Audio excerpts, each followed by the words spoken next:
Planète émotif talentueux est un podcast hebdomadaire qui s'adresse aux adultes concernés par le haut potentiel, le multipotentiel et l'hypersensibilité. À tous ceux qui vivent avec le sentiment de décalage et qui se posent mille et une questions. Vous découvrirez des clés pour vivre pleinement votre singularité de façon authentique par le biais d'entrevues avec des experts du haut potentiel et de l'hypersensibilité, des témoignages ainsi que des épisodes solo relatant de nombreux conseils dans le domaine. Planète émotif talentueux est animé par Nathalie Alsten, senior coach, thérapeute, auteure du livre Émotif talentueux, être soi autrement et fondatrice du congrès Douance, le seul congrès virtuel en francophonie destiné aux adultes surdoués et hautement sensibles. Bienvenue chez vous, en direct de la planète Iti. Bonjour, très contente de vous retrouver, chers émotifs talentueux, pour ce nouvel épisode de podcast en lien avec plus précisément le haut potentiel et le fait d'aborder le sujet, d'en parler ou pas. C'est une question qui revient très très souvent. Les questions habituelles sont est-ce qu'il faut le dire? Et à qui on va le dire? Quand on le dit? Comment on le dit si on le dit? Quels sont les risques? Est-ce que c'est une bonne idée? Pas une bonne idée? Voilà, plein de questions qui se posent et c'est tout à fait normal de se poser ces questions-là. Et donc, je vais vous partager à la fois mon expérience personnelle et celle avec les personnes que j'ai accompagnées pour pouvoir vous aider à clarifier ce qui est important pour vous, dire ou pas dire et comment vous allez le dire. Alors, un premier aspect, je pense, qui est essentiel pour moi, c'est d'abord de voir à quel moment vous vous situez. Si vous avez écouté l'épisode dans lequel je parle des 4 phases d'intégration de la douance, il y a plusieurs moments. Première phase, vous ne savez pas, vous êtes concerné, donc forcément, vous n'allez pas en parler. La deuxième phase, c'est celle que j'appelle révolution-révélation.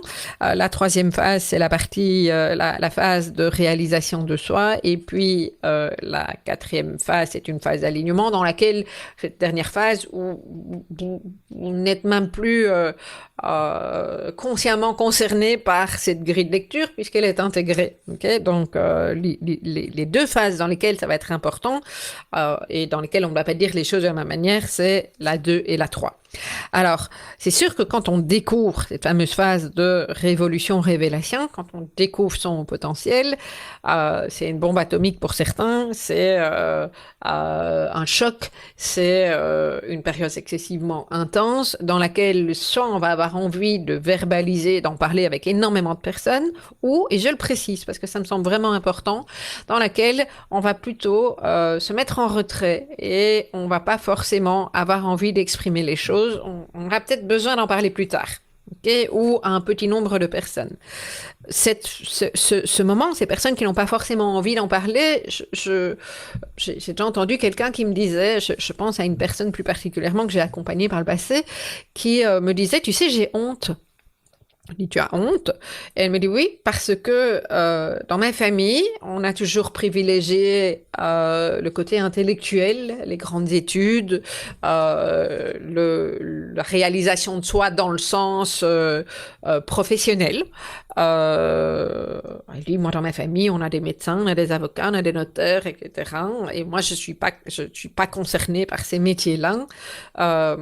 Et elle dit, quand j'ai découvert, c'est une personne qui avait passé un bilan et donc il y avait un chiffre, il y avait un chiffre sur ce fameux QI qui dit des choses et en même temps qui est loin de tout dire. Okay. Personne concernée par le très haut potentiel, c'est-à-dire qui dépasse un QI de 145. Et qui donc, elle avait un chiffre élevé. Elle s'infligeait un regard, c'est vraiment comme ça que moi je l'ai ressenti, elle s'infligeait un regard vraiment très très très dur vis-à-vis d'elle parce que pour elle, elle n'était pas arrivée au niveau de son QI. C'est pas comme ça qu'elle exprimait, mais c'est comme ça que je l'ai entendu. C'est-à-dire que elle avait honte quand elle me disait ça. Donc la honte, je rappelle que c'est l'inverse de la fierté. Vous le savez, mais je trouve que c'est important parce que la fierté, c'est vraiment te dire, ok, je suis fière de ce que j'ai accompli. Elle n'était pas du tout fière de ce qu'elle avait accompli, même si elle a accompli beaucoup de choses et que à mes yeux et aux yeux de beaucoup de personnes c'est quelqu'un qui était brillant, mais pour elle c'était pas suffisant au regard de ce fameux chiffre. Ok. Et donc, son mécanisme à elle, un mécanisme de défense qu'elle faisait, c'était qu'elle n'avait pas envie d'en parler. Elle en parlait avec très très peu de personnes. Je pense que comme je l'accompagnais, j'étais une des seules personnes à le savoir. Mais il lui a fallu un certain temps pour sortir de cette rigidité et de ce regard qu'elle s'imposait d'être quelqu'un qui ne s'estimait pas suffisamment. Ok. Donc, alors ça, je vous donne cet exemple parce que moi, ça m'a touché. Ça m'a touché de voir que quelqu'un qui est brillant à mes yeux et aux yeux de beaucoup de personnes n'avait pas cette capacité à l'époque, parce que ça a changé, et ça, c'est aussi un message d'espoir, n'avait pas cette capacité à voir combien, effectivement, elle pouvait avoir du potentiel qu'elle avait déjà exploité, même s'il y avait encore de la marge pour l'exploiter. Mais en fait, est-ce que c'est ça qui est important, d'être un sportif de haut niveau en permanence? C'est une métaphore, bien entendu, mais ou de s'accueillir tel que nous sommes et d'apprendre à nous connaître. Donc, voilà, certaines personnes, ça c'est une situation peut-être extrême, mais d'autres personnes sont plus introverties et vont avoir besoin d'en parler à très très peu de personnes, en tout cas dans un premier temps, parce qu'elles ne sont pas sûres, elles ont peur qu'on les juge et qu'on leur dise mais pour qui tu te prends. Il peut y avoir voilà toute une série de croyances alentour de ça, et puis d'autres personnes qui ont envie de le crier au monde entier. Moi, j'en ai fait partie quand je l'ai découvert. Je dis pas que c'est ce qu'il faut faire, c'est juste que ce que je dis, c'est qu'il n'y a pas une bonne et une mauvaise manière en fonction de notre personnalité. C'est important d'être conscient qu'on n'a pas tous les mêmes besoins et qu'on va avoir envie de l'exprimer de manière très douce et pratiquement cachée, ou au contraire, on va avoir besoin de hurler cette nouvelle qui vient fracasser toutes nos croyances, tout ce qu'on pensait sur nous, et qui change quand même pas mal la donne sur le regard de soi. Ok. Euh, donc, je pense que c'est vraiment important, d'autant plus que quand on découvre, on, on peut enfin mettre tellement de sens dans toute une série d'événements que nous avons vécus, parfois même depuis la plus tendre enfance, dans les choses que nos parents nous disaient de nous, dans les choses que nos profs nous disaient de nous, dans notre sentiment de décalage, dans le fait que, je vous donne juste un petit exemple, moi j'ai travaillé quelques années comme employé, et mon manager, enfin le directeur de l'entreprise, est un homme qui était concerné, enfin qui est toujours d'ailleurs concerné par le haut potentiel. Je m'en suis rendu compte quand j'ai moi-même découvert, je dis, bah, ça c'est sûr que lui, c'est pour ça que ça marchait si bien, parce qu'il y avait des tas de collègues qui me disaient, mais comment tu fais pour bosser avec lui? Et en fait, moi je me disais, mais justement, je trouve ça passionnant, ok, même si le gars était très dur, mais il y avait quelque chose de nourrissant dans ce qu'il me transmettait, dans la mine d'informations que je recevais, dans sa capacité à faire des liens. Et puis moi, il m'expliquait, il donnait du sens à beaucoup de choses. Alors, c'était pas forcément le manager et le directeur parfait, mais c'est pas ça qui est important. C'est que moi, je me suis sentie nourrie pendant des années, et que quand j'ai découvert, ben, voilà un exemple, je me suis dit, ah, mais oui, mais c'est pour ça que ça marchait si bien, lui et moi. Ok. Et que ça ne marchait pas forcément avec les autres personnes. Et c'est aussi compris pourquoi moi ça ne marchait pas avec telle personne, parce que on ne se rencontrait pas dans nos besoins respectifs et que on n'était pas conscient que effectivement on fonctionnait complètement différemment. Ok. Donc ça peut aussi expliquer certaines souffrances, hein, dans ce sentiment de décalage. Donc voilà. Donc quand on est dans cette relecture de vie avec ces nouveaux points de repère, on cherche à être rassuré. Et donc, ça, c'est un premier point sur lequel j'insiste dans la manière d'exprimer, c'est que effectivement, on cherche à être rassuré, et donc on va être rassuré par des personnes qui connaissent le sujet. Okay, on va pas être rassuré par les personnes qui n'ont jamais entendu parler du haut potentiel. Okay, donc c'est plutôt ce dont on va avoir besoin à ce moment-là. On va aller chercher de la reconnaissance aussi, puisque très souvent dans ce sentiment de décalage, on n'a pas été reconnu dans notre manière de faire, et donc au plus notre réservoir d'amour est vide, un réservoir d'amour interne est vide, au plus il y a ce besoin d'être écouté. Ça c'est vraiment un besoin d'être humain, mais entendu et compris. Ok, donc là il y a un vrai risque que nos attentes ne soient pas rencontrées. Ok, on va reparler de tout ça. Je plante juste le décor ici. Et puis, il y a également ce besoin d'être écouté dans nos besoins spécifiques, qui vient peut-être un petit peu plus tard, hein, moi, qui fait encore partie de mon quotidien aujourd'hui, c'est que j'ai une manière de fonctionner et que si je ne l'exprime pas et si je ne suis pas comprise là-dessus, ben, ça peut être compliqué parfois quand même. Hein. Je suis sûre que vous me comprenez. Donc, ça demande aussi de pouvoir exprimer les choses. Ça ne veut pas dire pour ça que je vais dire aux gens, moi je suis au potentiel, hein, et donc il faut que tu me parles comme ça. On est bien d'accord que c'est pas de ça, c'est pas comme ça que j'aborde les choses, mais il y a plein de moyens de le faire et c'est de ça dont je voudrais vous parler en fonction des différentes étapes. Okay? Donc, je reviens vraiment au moment de la période de découverte, hein, révolution, révélation, comme je le disais là juste avant, ce dont on a besoin, c'est d'être compris, d'avoir des points de repère. Et donc, j'insiste vraiment, vraiment sur le fait que les personnes avec qui vous allez en parler, soit des personnes qui soient dans une écoute empathique, une vraie écoute empathique, c'est-à-dire qu'il y a cette capacité de vous écouter sans vous juger, qui, alors idéalement, qui savent de quoi il s'agit, même si je sais qu'il y a des personnes qui sont tout à fait capables d'écouter, même si elles savent pas de quoi on parle. Moi je prends l'exemple de ma tante dont je parle, qui est ma marraine, enseignante et préfète de lycée. Quand je lui en ai parlé, mais j'ai toujours eu une communication très ouverte avec elle. Je me suis souvent entendue, enfin souvent sentie comprise par elle, entendue, écoutée, comprise. Et donc, elle est forcément une des personnes vers laquelle je me suis tournée dans un premier temps. Et dans la manière dont j'en ai parlé, je lui ai parlé d'une découverte et j'ai relié ça à son univers qui est l'enseignement, qui la passionne toujours, même si aujourd'hui elle a un peu plus de 80 ans et donc c'était passionnant et en fait c'était vraiment excessivement riche parce que elle-même a découvert des tas de choses et a fait le lien dans cette relecture en tant qu'enseignante pour se rendre compte que finalement elle avait bien compris que une série de ses élèves n'étaient pas des idiots, loin de là, mais qu'ils avaient du potentiel, mais qu'elle savait pas pourquoi ils fonctionnaient autrement. Donc ça a donné du sens pour elle aussi. Okay, donc elle ne savait pas, hein, ça c'est un exemple, elle ne savait pas de quoi il s'agissait, mais cette ouverture d'esprit suffisamment large que pour pouvoir entendre ce que j'avais à lui raconter à ce moment-là, et en même temps je me suis sentie entendue et on a avancé ensemble. Donc ça c'était vraiment très très chouette. Et puis il y a toutes ces personnes dont vous vous dites, mais au fond, Louis, il est aussi concerné. Moi, j'ai cette chance de me rendre compte que beaucoup de personnes de mon entourage sont concernées. Et c'est comme ça qu'une de mes grandes amies, j'y étais à tâtons. Je lui ai dit, tiens, t'as déjà entendu parler de haut potentiel, etc. Pour me rendre compte qu'elle avait fait un test de QI à 18 ans, mais qu'elle m'en avait jamais parlé parce que le sujet n'était jamais venu sur la table et que pour elle, ça n'avait pas forcément d'intérêt, ou en tout cas pas d'intérêt à ce moment-là, quoi. Et puis, bah oui, mais moi, ça, je sais. Quoi, mais tu savais pas que t'étais concernée? Bah non. Et donc, ça a été excessivement fluide. Et puis, il y a des gens qui l'ont découvert il y a peu de temps, etc., avec qui on a vraiment pu échanger. Et ça, c'est vraiment très, très important parce que c'est un moment où on a vraiment besoin de lâcher, parler.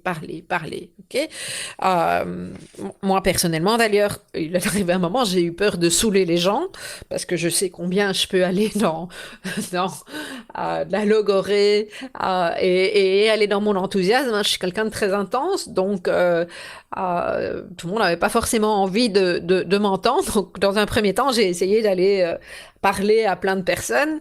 Et puis, puis il n'y avait pas toujours une oreille attentive. Et donc, en fait, moi, ce que j'ai fait, c'est que j'ai écrit beaucoup. Je m'étais même dit à l'époque que j'en ferais un livre, ce qui finalement ne s'est pas fait, pas sur ça en tout cas, mais ça a été aussi une manière de libérer ce qui était important pour moi de libérer à ce moment-là. Et donc c'est aussi une période à laquelle il est peut-être important d'appartenir à un groupe de personnes qui sont à la fois en phase de découverte ou qui ont déjà découvert leur haut potentiel en tant qu'adultes en tout cas, pardon. C'est ce que je vous propose, par exemple, dans le groupe Facebook Regard Pluriel, qui rassemble une série de personnes Ils sont justement dans cette découverte qui l'ont été et qui vont pouvoir vous témoigner comment c'est 1 an, 2 ans, 3 ans après. Et ça, c'est excessivement riche parce qu'on se rend compte qu'on n'est pas tout seul à faire cette découverte-là, on n'est pas tout seul à vivre ça et ça fait tellement du bien. Voilà, ok? Et donc, c'est aussi un moment où, comme je le disais, je le répète parce que ça me semble essentiel, où on découvre ces fameux points de repère. C'est-à-dire que c'est un petit peu comme si on désapprenait et on réapprenait. OK? Et on est en train de changer de regard sur notre manière de fonctionner. Et donc, ça, c'est drôlement important. Alors, c'est aussi dans cette période, comme je le disais un petit peu avant, que on va avoir envie plus particulièrement d'obtenir de la reconnaissance. Hein. Et donc, c'est ce que je disais, avec ce réservoir d'amour qui n'est peut-être pas suffisamment rempli, le grand risque là-dedans, c'est que on va croire que ça explique tout. Alors, ça explique une série de choses, pas forcément tout. On peut pas tout remettre sur le haut potentiel. Et ça, sur le dos du haut potentiel, en tout cas. Ça, j'insiste parce que on a aussi notre histoire de vie, nos petits ou grands traumas, comme tout être humain, hein, digéré ou pas digéré.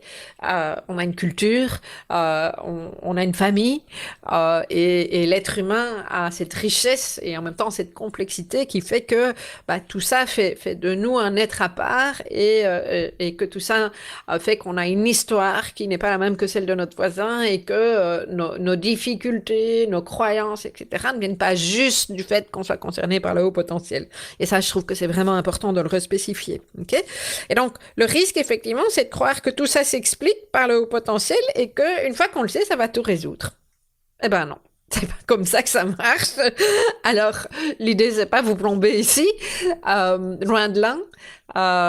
C'est un élément important. Je reviens avec cette métaphore que j'utilise régulièrement. C'est pour moi, ça a été la pièce principale des roues d'une montre, hein, de cet engrenage. C'est-à-dire que une fois que cette pièce-là a été au centre, ça a refait tout retourner. Mais ça veut dire aussi qu'il faut pouvoir aller explorer les autres pièces et voir que les autres pièces, elles sont pas rouillées, qu'elles ont assez d'huile, qu'elles sont bien emboîtées avec les autres pour que tout l'engrenage puisse tourner. C'est un petit peu ça la métaphore. Ok?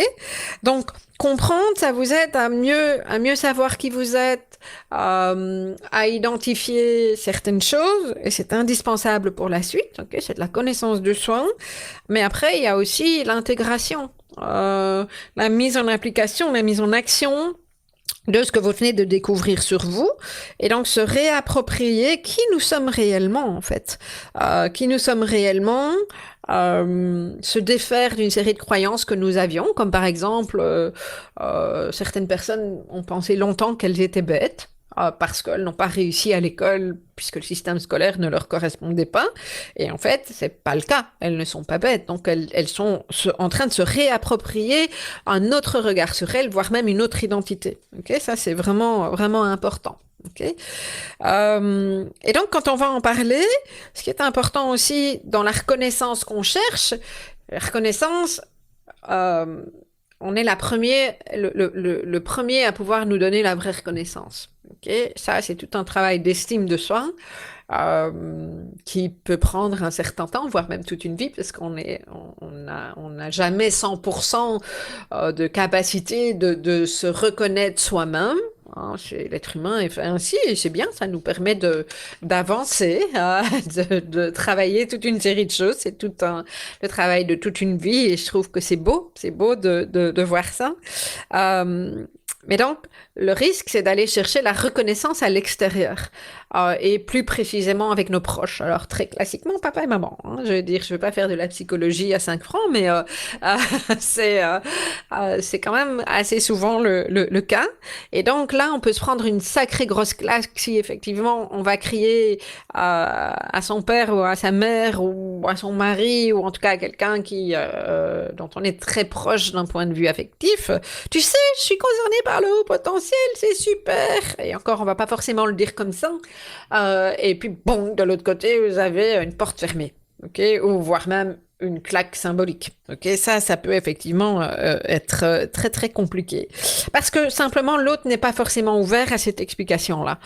N'est pas ouvert parce que ça n'est pas le moment, n'est pas ouvert parce que il n'est pas à votre place et que la personne n'a pas forcément cette écoute empathique dont je parlais tout à l'heure, parce qu'elle ne va pas forcément comprendre. Moi, je sais que quand on me parlait de haut potentiel avant que je sache que c'était vraiment, j'avais mis une toute autre idée de ce que ça représentait. Et donc, la personne qui est en face de vous est peut-être là-dedans aussi, dans les clichés, parce qu'il y en a plein. Et c'est encore le cas. Pas parce que vous avez lu un bouquin et que vous expliquez à la personne le mode de fonctionnement qu'elle va vouloir acheter ce que vous lui racontez. Ok, et ça c'est vraiment important de pouvoir l'entendre. Ok, ça peut jouer sur ses croyances limitantes. Un surdoué, un haut potentiel intellectuel, c'est dangereux. Je vais moi me comparer à cette personne et je vais me sentir moindre. Ça peut mettre la personne dans un sentiment d'insécurité. Ça ne vous appartient pas, ça appartient à l'autre. Mais néanmoins, si vous-même vous êtes dans un sentiment d'insécurité, ben, ça peut faire quelque chose d'assez explosif. Ça peut donc quelque part faire pire si vous n'êtes pas entendu, écouté et compris. Okay, donc c'est là où je mets des précautions par rapport à cet aspect-là des choses. Okay? Donc voilà, cette partie de la reconnaissance, je vous invite juste à être conscient de ce que vous recherchez. Et donc, si vous êtes en train de rechercher de la reconnaissance, soyez juste vigilant à la façon dont vous faites les choses et allez-y de façon très précautionneuse, un pas à la fois.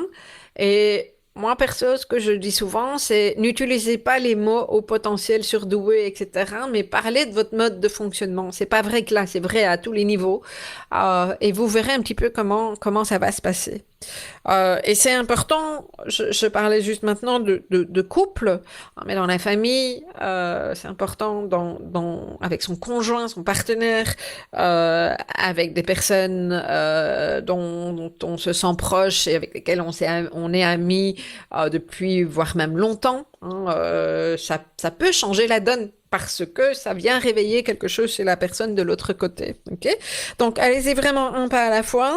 Moi, j'aime bien lancer des petites perches qui me permettent de voir jusqu'où la personne est capable d'entendre quoi. Ok. Alors il y a des tas de stratégies, des gens qui vont laisser un livre en espérant que son mari ou sa femme va prendre ça en disant tiens qu'est-ce que c'est que ça, avec toujours le risque que si vous avez un livre sur lequel il est marqué en grand au potentiel, après on risque de vous dire oui mais c'est quoi ça ce truc, tu te prends pas la tête toi, pour qui tu te prends, ça arrive. Ok. Et je ne veux pas, mon propos ici est pas de dénigrer ni de vous démoraliser. Mon propos est d'y aller en douceur et de respecter la relation, même si c'est important pour vous de l'exprimer. Alors après, on peut être aussi conscient que quand on n'ose pas dire quelque chose à quelqu'un, je pense à un conjoint, un partenaire, ça peut poser question aussi de ce qui se passe dans la relation, bien entendu. C'est pas forcément agréable à entendre, mais qu'est-ce qui fait que vous n'osez pas être vous-même et exprimer? Qu'est-ce qui fait que l'autre ne se réjouit pas d'une découverte? Qu'est-ce qui fait que l'autre n'est pas capable de vous dire que peut-être même que ça l'impressionne? Parce que ça peut être le cas, et que lui ne se sent pas concerné, alors que peut-être lui ou elle est concerné. Okay. Donc, ce sont vraiment toutes des questions auxquelles je trouve qu'il est important de prendre soin avant de les poser et avant de placer quoi que ce soit. Okay.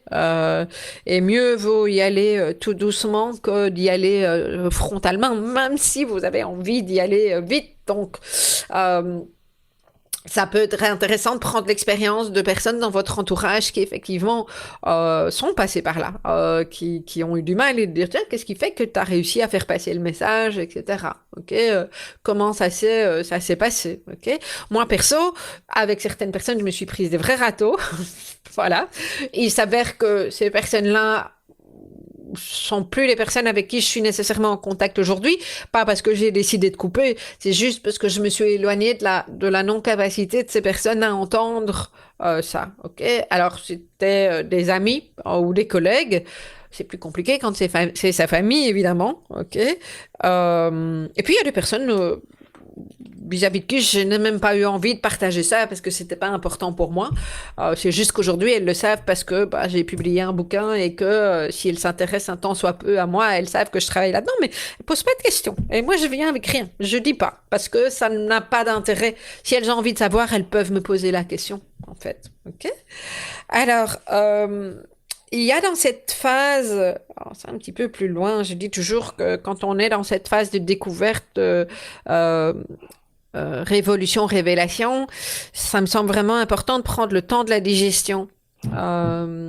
Et d'avoir suffisamment de recul pour pouvoir prendre des décisions. Et c'est peut-être là aussi que ça peut être intéressant d'en parler avec certaines personnes parce que ces changements auxquels vous aspirez, quelqu'un qui connaît le haut potentiel et qui est passé par là va peut-être pouvoir vous aider, vous aiguiller, vous questionner. Ça peut être un coach, ça peut être un thérapeute, ça peut être un ami, ça peut être un collègue, en tout cas quelqu'un en qui vous avez confiance une fois de plus.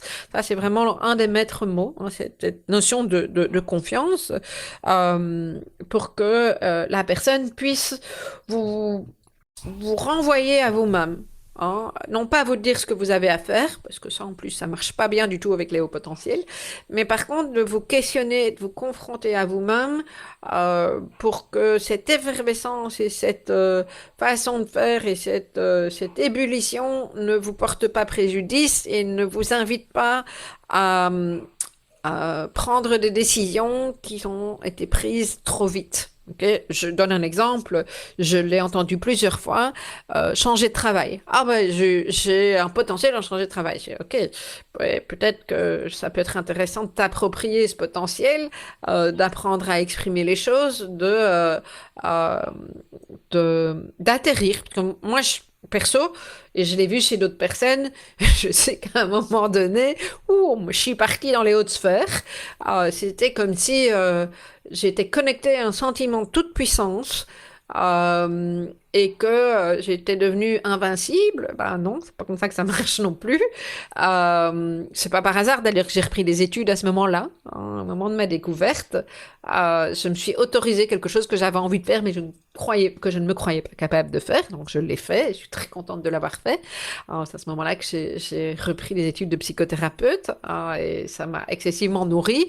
Mais je conscientise aussi aujourd'hui combien j'ai tiré sur la corde parce que j'avais ce sentiment de toute puissance. Ok, donc voilà, moi j'avais déjà fait un petit travail sur moi et donc j'avais cette capacité de ne pas prendre des risques exagérés, parce qu'au pire j'arrêtais cette formation, mais j'ai déjà entendu des personnes qui quittaient des partenaires sentimentaux, j'ai vu des personnes qui quittaient leur job sans filet de sécurité, qui lançaient des boîtes sans avoir pris le temps de poser les choses. Alors, je dis pas que c'était toujours une mauvaise décision, mais quand même, ça a pu être assez inconfortable et insécurisant pour toute une série de personnes parce qu'au moment de l'atterrissage, ben, ça fait mal.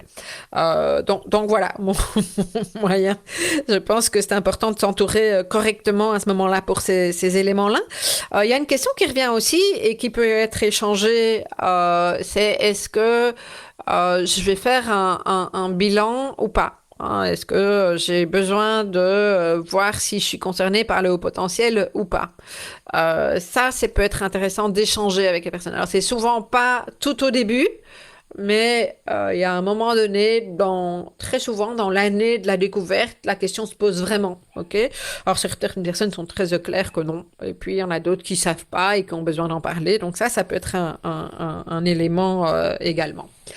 Ensuite, et je pense que là, c'est vraiment l'aspect essentiel, c'est de savoir quand vous en parlez, pourquoi vous en parlez. Je pense par exemple au travail. C'est une question qui revient très très souvent. Est-ce qu'on en parle au travail ou pas? Est-ce qu'on met sur son CV qu'on est concerné par le haut potentiel ou pas? Est-ce qu'on en parle à son manager? Est-ce qu'on en parle à ses collègues? Est-ce qu'on en parle à sa direction des ressources humaines? Plein de bonnes questions, une fois de plus. Toujours, quelle est l'intention? Si l'intention est de la reconnaissance, c'est un gros risque. Pour les mêmes raisons que ce que je viens de vous partager, c'est que tout le monde n'est pas forcément prêt à entendre ça, d'accord? Et que, au contraire, enfin, je dirais plus dans le milieu de l'entreprise, c'est qu'une fois que vous avez dit, vous avez nommé les choses de cette façon-là, hein, avec le mot surdoué au potentiel, bah, c'est sûr que c'est une étiquette qui va vous coller à la peau et qu'on l'enlève pas facilement. Donc, c'est un risque à prendre ou pas. Ok. Moi, ce que j'aime bien proposer, que ce soit une fois de plus au travail ou dans d'autres contextes, hein, ça peut être la même chose si vous avez des enfants concernés, que vous allez en parler aux profs, aux enseignants. Ça peut être la même chose en amitié, ou en tout cas dans votre cercle de copains, dans des activités de loisirs, etc. Ce qui est important, c'est que vous puissiez, vous, être entendu, compris dans vos besoins ou les expliquer pour que ça fonctionne mieux avec les autres. Bon, je donne un exemple perso. Moi, je suis une vraie speed, y compris dans ma manière de travailler. Alors, je suis plutôt jeune, donc je ralentis, c'est plus facile vis-à-vis des autres aujourd'hui. Mais il a été une époque où moi, j'étais 3 kilomètres devant les autres, je me retournais, il n'y a plus personne. Et c'est très symbolique, mais au niveau communication aussi. Et donc, depuis longtemps, même avant d'avoir compris que j'étais concernée par le haut potentiel, j'exprime ça aux gens. Je dis, moi, je suis une speed. Parfois, je parle très très vite. Je m'emballe avec mes idées. Si je suis pas claire, dis-le moi, dis-moi stop. Euh, alors aujourd'hui, j'ai compris pourquoi je fonctionne comme ça. Mais je n'ai pas besoin de dire aux gens, tu sais, je suis concernée par le haut potentiel, je le sais depuis 10 ans. Et donc, les hauts potentiels, ça parle très très vite. Les hauts potentiels, ils font très très vite le tour dans leur tête et ils font plein de liens. Et donc, moi, je fonctionne comme ça. En fait, l'autre, il en a rien à faire. L'autre, ce qu'il a besoin, c'est que vous lui donnez le mode d'emploi. Et ce qu'il a besoin, que vous disiez, bah, tu sais, parfois, je vais super vite, c'est mon mode de fonctionnement. Et on s'en fout pourquoi c'est son mode de fonctionnement. Et j'ai juste besoin que tu me dises si je vais trop vite. Et en fait, quand je dis ça à l'autre, je suis en train de lui dire que je tiens compte de la relation et que j'ai un besoin, mais que j'ai besoin que lui me parle de son besoin également et de ralentir. Alors après, vous me direz, c'est un autre débat. Je dis, oh là là, il faut ralentir. Bah oui, il faut à un moment donné, si vous voulez pouvoir échanger avec les gens et pas vous retrouver tout seul là devant, bah c'est un choix. Ok, soit vous êtes bien avec le fait de vous retrouver tout seul et que personne ne vous comprenne, ou soit vous avez quand même envie de rester connecté aux gens et puis bah, ça demande des petites adaptations. Ça demande de la respiration, ça demande un retour à soi, ça demande effectivement de la patience, mais c'est tellement réconfortant et tellement chouette de pouvoir être dans le lien et de pouvoir cohabiter avec les personnes qui sont cohabiter au sens large, hein, au niveau pro aussi, avec des personnes qui ne sont pas forcément concernées par le haut potentiel, c'est possible. Voilà. Donc, voyez un petit peu quand vous avez besoin de le dire à quelqu'un, pourquoi vous avez besoin de le dire, qu'est-ce qui est important, sur quoi vous avez besoin d'être compris. Et vraiment, mon invitation, c'est de parler de vos besoins et de votre manière de fonctionner pour que ce soit plus fluide dans la relation, dans une équipe, dans votre manière de fonctionner avec les gens. Ça, pour moi, c'est vraiment ce qui est primordial. Quand vous allez trouver un enseignant pour parler de votre enfant, euh, de manière générale, dans ce que j'entends régulièrement, si vous dites à l'enseignant, ben voilà, moi, mon fils fonctionne de telle manière, il va très vite pour comprendre toute une série de choses et puis après il s'ennuie. Quand il s'ennuie, il met le chambard partout. Donc, est-ce qu'on peut trouver une façon de l'occuper? Je pense à ma cousine qui expliquait quand ses enfants étaient plus jeunes, enfin avec l'un en particulier, qu'elle avait entre guillemets négocié, mais ça avait été entendu très facilement avec la maîtresse d'école que son fils puisse prendre dans son cartable quand il avait fini ses devoirs, qu'il puisse prendre des petits cahiers d'exercices pour pouvoir continuer à faire des maths niveau plus loin, etc. Ben voilà, ça c'est une stratégie. Il se trouve que si l'enseignant est au fait de ce que ça signifie d'être concerné par le haut potentiel, eh bien l'enseignant va peut-être nommer, bah tiens, bah, ça veut dire qu'il est concerné votre enfant, ah, ok. Et s'il n'est pas au fait, bah voilà, c'est pas, à mon sens en tout cas, nécessaire de mettre ce mot-là pour stigmatiser les choses. En tout cas, c'est ma croyance. Peut-être que vous en avez une autre et c'est tout à fait ok. Hein. Moi, je vous parle de ce que je crois, ok, de ce que j'ai pu observer. Puis vous, effectivement, faites la balance entre les risques, les enjeux et au contraire, ce qui est intéressant dans le fait de le nommer en tel quel. Ok. Et donc, même chose en entreprise, même chose en loisirs, etc. Ça me semble vraiment important. Voilà. Donc, quelques petits points pour clôturer cet épisode. Faites attention à dissocier la façon dont vous allez dire les choses. Donc, c'est pas parce que vous allez dire que vous êtes au potentiel que vous allez être mieux compris. Par contre, si vous allez parler de vos besoins, vous allez probablement être probablement mieux entendu. Ok, la posture avec laquelle vous venez, j'en ai pas forcément parlé là précédemment, mais la posture avec laquelle vous allez venir, parce que le risque aussi, quand on est dans cette période de toute puissance, là, c'est je suis concerné par le haut potentiel, bouf, surdoué, ça peut faire un décalage avec l'autre, alors que c'est justement ça que vous ne vouliez plus. Ok, donc soyez au clair avec ça aussi. Hein, soyez très conscient de votre besoin de reconnaissance et de ce que vous recherchez quand vous exprimez les choses. Hein, si vous recherchez vraiment de la reconnaissance et non pas de la compréhension de vos besoins, bip, bip, bip, potentiel danger. Ok. Alors attention à la période. Hein, si vous êtes encore dans cette période de découverte des derniers mois et si vous êtes dans le high, j'en ai parlé.